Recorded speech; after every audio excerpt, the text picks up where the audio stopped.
Most wilderness survival courses point out that it is advisable when lost to follow the course of streams or rivers as they usually lead to civilization.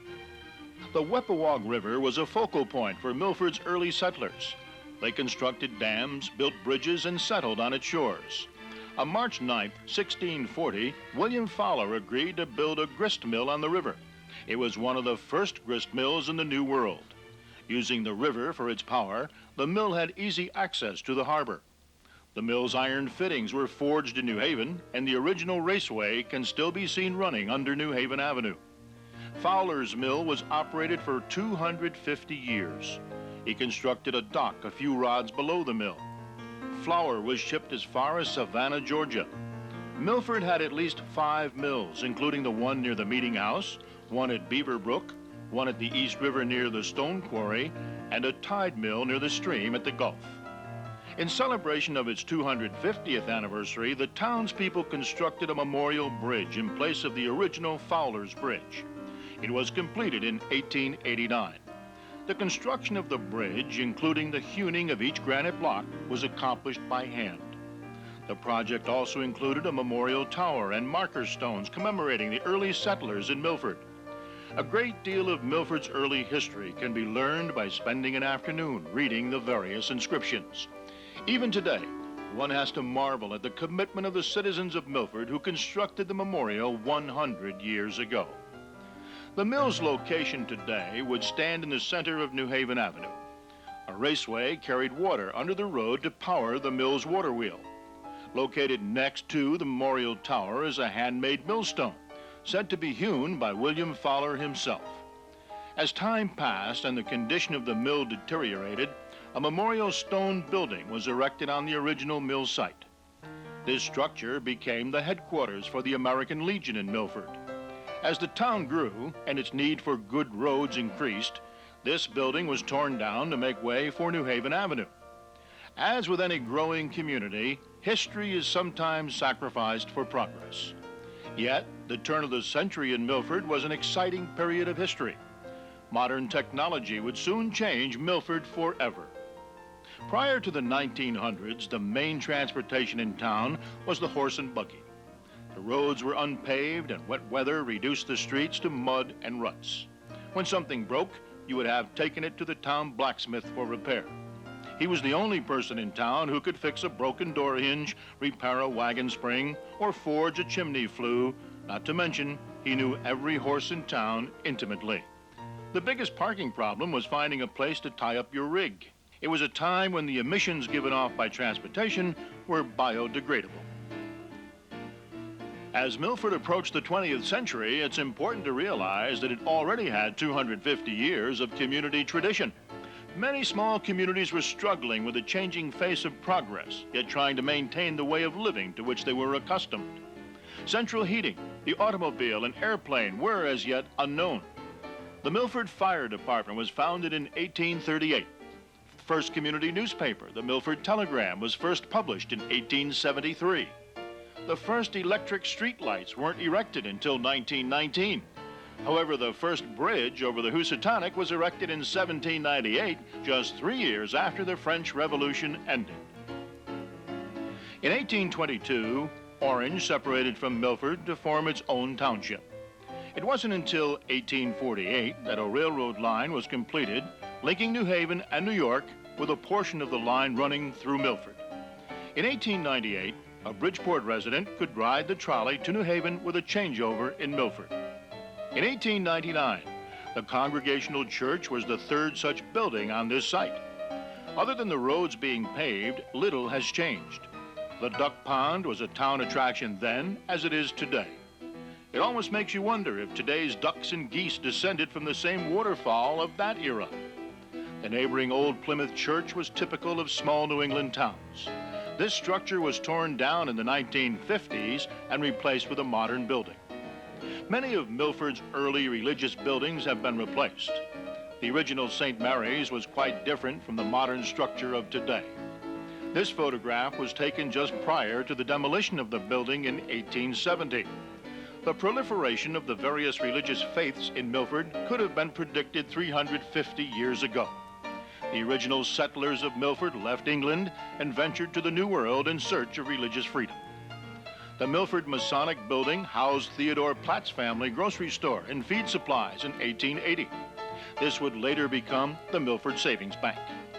The 19th century Gothic-spired Laurelton Hall taught only elite young ladies in 1907. Originally the Taylor Estate, it became the Academy of Our Lady of Mercy in 1905. This was the first brick house built in Milford. The building materials probably came from New Haven, having been transported by ship. Today's Schoolhouse Road was named after the one-room schoolhouse located near the present Winkle Bus Company and built in 1886. It provided schooling for grades 1 through 8. It was heated by a pot-bellied stove and water had to be carried from the nearby stream. The little gray schoolhouse was torn down in 1931. Long since burned down, the DeWitt House and Trowbridge Tavern spanned Upper Wharf Lane in 1899. It was built by Gerrit DeWitt, a Dutch merchant, in 1750. In 1885, McDean's newsroom was a gathering spot on Lower River Street. Without radio or television, the newsstand was the town's source of information. Today, over 100 years later, it is Izzy's newsstand. As Harry Truman said, "The only thing new in the world is the history we forgot." If we were able to transport ourselves back in time and walk down Broad Street 100 years ago, we would notice the difference even with our eyes closed. Although we might hear the clopping of a horse and buggy, or perhaps the town blacksmith clanging away on his anvil, the startling difference would be the lack of noise.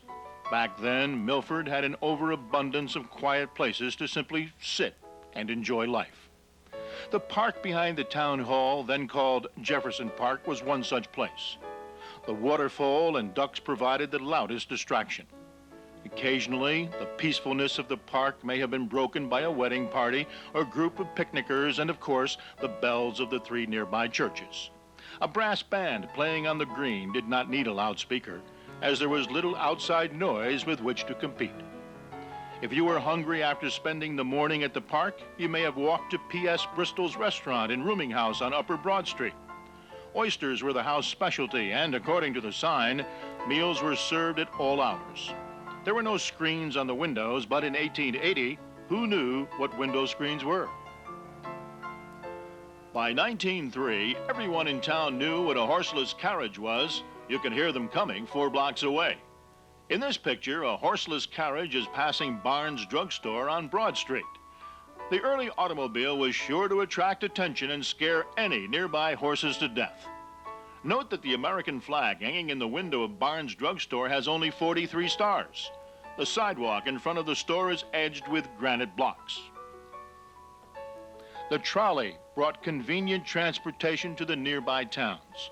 By 1898, the trolley connected Bridgeport and New Haven. Prior to the trolley, it required a day-long horse and buggy ride to go from New Haven to Bridgeport. Today, it takes us 15 minutes by car. As the trolley crossed over the Housatonic River, it turned right at Devon Center towards Walnut Beach. As the trolley clanked through town, it stopped at various trolley stations along its route. It was about this time that Milford discovered a new problem in town: traffic control. Milford Center became a dangerous intersection with horseless carriages, wagons, and trolley cars converging at Broad Street on the Green. Roads and private residences were not prepared for automobile parking problems. Prior to the turn of the century, most houses did not have driveways. There was no such thing as a speed limit, and the traffic light had not yet been invented. At least there weren't any long lines at the motor vehicle department. As the motor vehicle population grew, the downtown area became more and more congested, as demonstrated by this 1918 photo of that year's 4th of July celebration. Auto emissions are still 50 years away. During the First World War, Milford had to contend with the occasional Army convoy rolling through town. Yet in 1917, there were still horse and buggies on the road, confounding traffic. 40 years earlier, in 1880, the Green was enclosed by a wooden fence and the dirt road catered to wagons. W.B. McCarthy, founder of the Rostand Manufacturing Company, built his mansion called the Linden in 1908. This structure would eventually become the Waylister Secretarial School. Around 1950, it became the site of Milford High School. In 1880, the Beach Brothers carriage shop dominated the area near the Maple Street Bridge. Dorena Place is named after the home built there by one of the brothers. In later years, this plant made spectacles and optical goods. Today, it is a town park. In 1925, you could visit the Capitol Theater and watch the silent movies. The Cabana on the left was an ice cream parlor. Built in the 1870s, Milford's fifth town hall served as a meeting hall, theater, and jail. In 1907, residents of the town skated on the mill pond as they do today. During the summer, a moderate price bought a ticket to the Milford Theater, which proclaimed itself the coolest picture house in the state. The Civil War Rodman gun decorated the lawn in front of the town hall. Purchased through local contributions in 1910, the gun was scrapped in 1944 for the war effort. The town hall burned to the ground in 1915.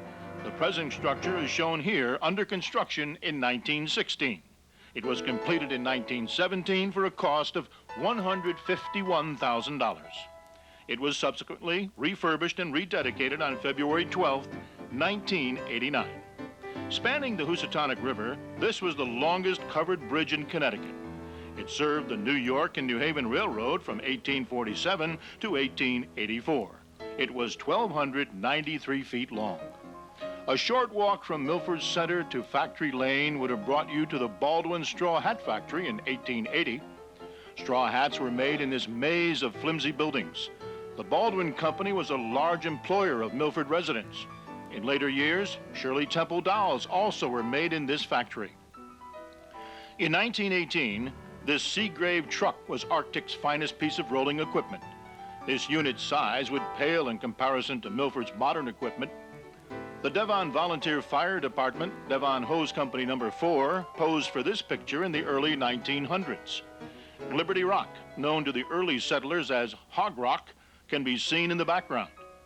During the latter part of the 1800s, Milford residents could purchase home heating coal and wood from companies like Edgar Clark, who would deliver his product by horse and buggy. As the automobile grew in use, coal, oil, and ice were delivered by truck. The Chico's Company delivered all three in the early 1900s. In 1919, Orrin Briscoe transferred the mail from Naugatuck Junction to the Devon Post Office by wagon. Mr. Briscoe is shown here in front of his home on Naugatuck Avenue. The stone wall and house still stand, 2 blocks from Devon Center. Mr. Briscoe died in 1927. On August 15, 1914, the residents of Woodmont celebrated Woodmont Day along its shorefront. Parasols must have been the rage, as over 20 are pictured on this sunny day in 1914. Harrison and Gould in 1908 advertised its wares by outfitting a truck with an impressive display of implements and product. The sign on the roof read, "For miles around, we deliver the goods." 80 years later, Harrison's is still delivering the goods. If Harrison's doesn't have it, no one does. During the early 30s, a cup of coffee and a donut could be bought for a nickel at the old Pullman-style Milford Diner. The diner is still in operation today, but coffee sells for much more than a nickel. The great blizzard of 1934 piled snow up to 4 feet in Milford. The trolley service was brought to a standstill. Snow removal was accomplished by hand, as the snowplow was waiting to be invented. Usually, the residents of an entire block would pitch in to shovel the snow off their street. This couple rented shorefront cottages during the late 1800s. Their store also sold a variety of goods, including Moxie soda and Cracker Jack and Zigzag popcorn. Long before this building was the Waterbury Lock Company, it was the home of the Reeves Manufacturing Company. The Reeves Company made gas meters, spring motors, and other metal products. It also produced the Reeves Suction Sweeper, which was a forerunner of the modern vacuum cleaner. The primary difference was that the Reeves model was hand-operated by the housewife. She simply pushed the plunger in and out as she vacuumed. The building is presently being converted to a condominium. The most significant company to occupy this building was the Baldwin Lampkin Shoe Factory. The original structure was built in 1875 when Baldwin Lampkin moved to Broad Street from Golden Hill. The company employed over 200 Milford residents and shipped its product all across the country. The Baldwin-Lampkin Company ceased its operations in 1903. Milford's beaches were famous for attracting vacationers from all over New England. 80 years ago, Myrtle Beach was most likely more congested than it is today. Summer cottages built on pilings were a common sight. The trolley transported vacationers from Bridgeport and New Haven down East Broadway through Myrtle Beach. The daily schedule provided trolley service every half hour with a fare of 10 cents. In 1920, after a hot ride from Bridgeport, a traveler could disembark at Myrtle Beach and enjoy an ice cream soda at Foot's Soda Parlor before basking in the hot summer sun on the shore. Ice cream parlors were very popular around the turn of the century in Milford. In 1927, 3 hotels competed for summer trade on Grove Street. The gasoline pump offers filtered gasoline. It must have been enjoyable to fill up your car with one brand, one octane, and one price. Myrtle Beach's largest shorefront hotel, the Island View, boasted extravagant dinners, verandas, and front yard swimming in 1918. The Island View was one of the many grand summer hotels in Milford. A nearby waterfront attraction in the 1920s was Fecker's. This 1910 photo shows summer residents enjoying the view from the pier. After a relaxing breakfast at the Island View Hotel, a lodger could walk out the front door to the pier and enjoy a morning stroll. In 1912, the Willard Hotel at Fort Trumbull Beach promoted a gaslit street and trolley service to their front door. The gas street lights had to be individually lit at dusk, hence the name Lamplighter. In this 1908 photo, the trolley clanked by A.C. Gardner's soda fountain, which served fresh ice cream at 40 cents a quart. The following year, the Pilgrim restaurant also served ice cream from a tent on the front lawn. The Pilgrim expanded in later years to serve an increasing number of summer customers. In 1924, the palatial Laurel Beach estates along the shorefront promenade were boarded up for the winter. Old-time Milford plumbers were kept quite busy winterizing cottages before cold weather set in. It was common to fill toilet bowls with kerosene to prevent freezing. The stone church of the Aquinas Monks Retreat on Charles Island was picturesque in 1915. Today, all that remains is a pile of stone rubble. The famous Milford Farm Rotisserie on the Post Road offered travelers a blue plate special for $1.25 in 1928. It is now the site of the Knights of Columbus Hall. The Bristol family busied itself taking pictures for their family portfolio in 1905. The judge was the official town sanitation man in 1900. He was said to be a descendant of early Milford slaves. In 1907, isolated on the most southerly point of Milford, at the mouth of the Housatonic, Smith's Hotel catered to summer guests. Today, this area is preserved as a wildlife sanctuary. In the same year, Silver Beach was lined with cottages. The trolley waiting station on East Broadway was part of the normal trolley run. The trolley tracks may have been steel, but the road was nothing more than beach sand. In 1905, the quiet village of Woodmont included the Woodmont Pharmacy on Cherry Street. A rural post office catered to the beach cottages in 1908. The massive Pembroke Hotel was located on Woodmont Point in 1913. It was famous for its elaborate summer conventions and grand clam bakes. As seen in this 1899 photo, large crowds were a daily event. Woodmont Hall offered its 1920 summer guests plenty of rooms close to the beach. Meals could be enjoyed on the second floor veranda. A local Woodmont attraction on turn-of-the-century postcards was Umbrella Tree Point. Originally named for its abundance of walnut trees, Walnut Beach was one of Milford's largest tourist attractions. It offered a well-kept beach with a nearby fishing and bathing pier in 1908. The main attraction of the area was Walnut Beach Park. Various rides and amusements, including a roller coaster, attracted paying customers from the nearby towns. Tinkham's Corner offered postcards, ice cream, and other items to the beachgoers. Every half hour, the trolley brought a new load of tourists. In 1914, the Idlewood Hotel provided lodging for the visitors. It offered 1,500 square feet of veranda to enjoy both the view and fresh air and could accommodate 50 guests. The Soundview Hotel offered beachfront privileges and rental of rooms by the day or week. The basic rate for a week-long stay was $5.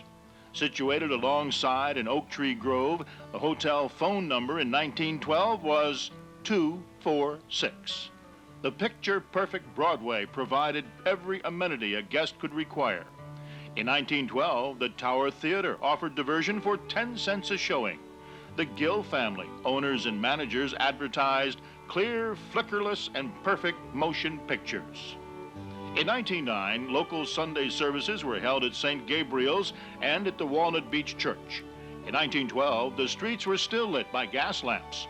Walnut Beach Center included the Davies Brothers Market and the Strand Silent Movie Theater. Butter could be purchased at the Davies Brothers store for 35 cents a pound. The Tower Theater can be seen in the background. Bennett's Corner was a popular Walnut Beach spot in 1917. They sold ice cream, souvenirs, and prescriptions. An advertisement for the Oak Grove Dance Hall can be seen on the roof. Broderick's Lunch and Confectionery also catered to the area. The Primrose Pharmacy was a Walnut Beach landmark. Bathing suits could be rented for a small fee. Many a longtime resident of Walnut Beach would remember Panucci's. The smell of fried onions and peppers was his most effective advertisement. Panucci's provided the refreshments for many an after-work party held by the amusement park crew. Tourists, however, had to pay 25 cents for a submarine sandwich. Another Pullman-style diner in Milford was Spike's Diner. Spike himself is pictured on this late 1940s photo from Walnut Beach. Spike poured his last cup of coffee at the diner in 1950. Moscovitz store, located at Merwin's Beach in 1929, sold fresh ice cream next to the diminutive Sam's Frankfurt stand. Bathing suits and dressing rooms could be rented for a day at the beach. The old Fort Trumbull mansion in 1907 was complete with cannon and cannonballs. The original site of the early Milford fort, it guarded the entrance to Milford Harbor. It has since been demolished for condominiums. Milford was also a seafaring town that earned part of its living from the sea. Not only did many town merchants ship cargo to distant seaports, but the local oyster fleet thrived on Milford's fertile oyster beds. This 1905 photo shows a few of the smaller gaff-rigged oyster boats that called Milford their home port. In 1910, the harbor was alive with an assortment of launches, workboats, and pleasure craft. In the same year, Milford Yacht Club was a small cottage at Fort Trumbull. The larger oyster boats congregated at Merwin's Dock at day's end. These single and twin-mast boats utilized large sails for their exceptional pulling power to scrape up oysters from the local beds. The huge shell mounds from the 75-man Merwin's oyster plant can be seen dockside. One of Milford's notable seagoing entrepreneurs was Simon Lake, who constructed early designs of submersible boats. This lake design incorporated large iron wheels that allowed the craft to roll alongside the sea floor. Many of his early designs were constructed to either float on top of the water or rest on the bottom. Pictured at Bridgeport Harbor, an old sidewheeler is visible in the background. Another Simon Lake creation called the Argonaut is shown here off Bridgeport in 1901. The extended mast pipes were for air and engine exhaust. One of his submarines is presently on display at the New London Submarine Museum. It was designed to collect oysters from the sea floor. Many longtime residents of Milford claimed that this hulk of rusting iron visible at low tide on the Milford Harbor mudflats is one of his craft long abandoned. No one seems to know for sure, yet its visible portals and hatch suggest it may very well be. The harbor near Fowler's Field was at one time flooded at high tide. It was filled in to produce Fowler's Field. Devon has been the town's gateway to the west since Milford was founded. Originally a ferry operated by Moses Wheeler crossed the Housatonic to Stratford. Various bridges later spanned the river, making Milford a focal point for travelers on the post road bound for Boston. Without the Parkway or I-95, east to west traffic had no choice but to pass through Milford. Eventually, the trolley crossed the bridge, bringing tourists and vacationers to Milford beaches. This trolley is shown crossing the bridge in 1895. One trolley or wagon could cross at a time. Early Yale Bowl football games snarled traffic in Devon Center for hours. In 1904, Devon was also a junction for the Naugatuck Railroad. A rail bridge connected Devon with Stratford, and a switchyard directed traffic. The area was called Naugatuck Junction for many years. It had its own station house and loading platform. A fire on May 22, 1902, burned the junction to the ground. On November 1, 1913, the area was renamed Devon. In 1908, the four corners at Devon Center was called Beard's Corner. This photo is looking down the post road towards Stratford. On the southwest corner stood this 12-room Gothic mansion built in the 1880s. It was a boarding house in 1916. It was also the site of Devon's C&B Bank until it closed in 1989. The northwest corner was occupied by E.W. Eads Drug Store in 1916. Today, the building is still recognizable at the roofline and is the Red Arrow Bar and Grill. The southeast corner was occupied by the Ideal Ice Cream Parlor in 1916. In later years, Devon residents knew it as Teddy Paul's Ice Cream Parlor. This building still stands today and was recently remodeled. Note the trolley tracks and overhead power lines that turn to the left down Naugatuck Avenue. To many a young child on his way to the Walnut Beach Amusement Park, it must have seemed like the yellow brick road in L. Frank Baum's book from 1900, The Wizard of Oz. In 1907, the northeast corner was occupied by the Devon Shoe Store. The brick Devon Grammar School can be seen in the background. For many years, this building was an antique store, owned and operated by Waverly and Grace Lewis of Rivercliff. They had an unexpected customer come into their store one day who, much to their surprise, neglected to leave his automobile outside. Naugatuck Avenue in 1909 looked more like a barren prairie than a village center. Devon's old wooden grammar school is shown on the left, which is the site of the brick grammar school now abandoned.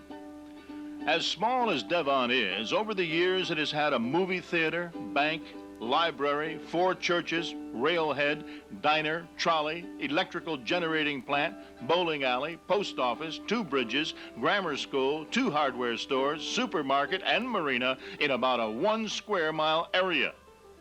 The history of Milford is as rich and interesting as any town in New England, and certainly deserves preserving for future generations. Like Harry said, the only things new in the world is the history we forgot.